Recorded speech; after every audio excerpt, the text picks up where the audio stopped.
Poem, Father to Son, by Elizabeth Jennings. Elizabeth Jennings was a British poet, known for her simple, honest, and deeply emotional writing. She was part of a group of poets called the Movement, who preferred clarity and everyday language over complex styles. Her poetry often explores themes of relationships, loneliness, faith, and human emotions. Central themes of the poem are communication breakdown, generation gap, parental love, emotional loneliness inside families, regret and reconciliation, identity and independence. Stanza 1 talks about emotional distance, what happens when the communication link between two generations breaks due to lack of mutual understanding, tolerance, and acceptance. This poem speaks of the father's inability to come to terms with the young adult who once used to be his little boy. The poem highlights the internal conflict a father undergoes when his son becomes old enough to define his own interests, thoughts, and perception. In the first stanza, the poet or the father shares his feelings about his relationship with his son. He says that although they both had lived together in the same house for many years, yet he doesn't understand him. He doesn't know anything about his son, his likes and dislikes. He tried to build up a relationship with him from the time he was a little boy. But now, the son has changed over time. The father and son have become strangers with no understanding of each other. The tone is almost pleading, attempting to find the missing link with his grown-up son. Key idea of stanza 1. Physical closeness does not guarantee emotional connection. Explanation of stanza 2, it conveys a sense of loss. The line, "Yet have I killed," means that the father questions if he has already lost his own son due to the distance between them. The father uses I in the first line to acknowledge his role in the communication gap between them. The seed represents the son himself and all the effort, care, and hope the father invested in raising him. The word spent shows emotional and personal investment. But now the father questions the outcome of those efforts. He wonders if he unintentionally nurtured his son in a way that led the son to develop a completely independent identity which is inaccessible to the father.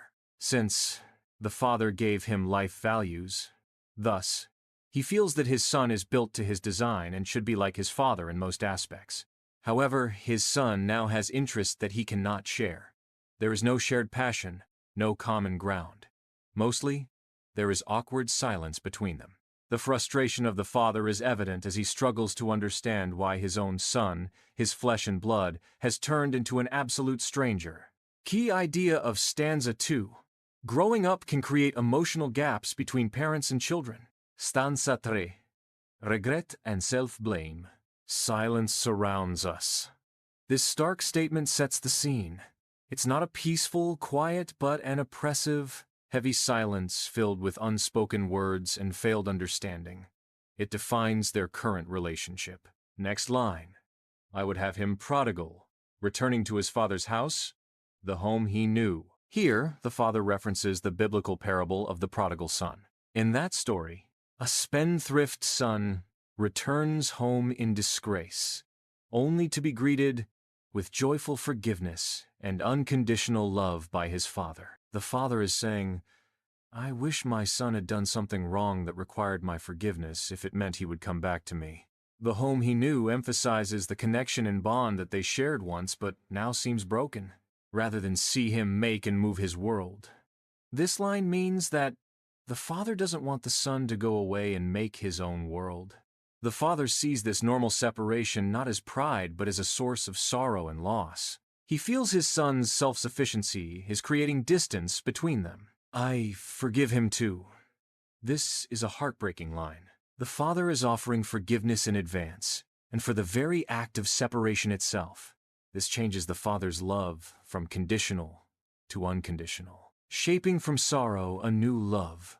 This line shows a painful hope because the father realizes that the old, familiar love of childhood is gone.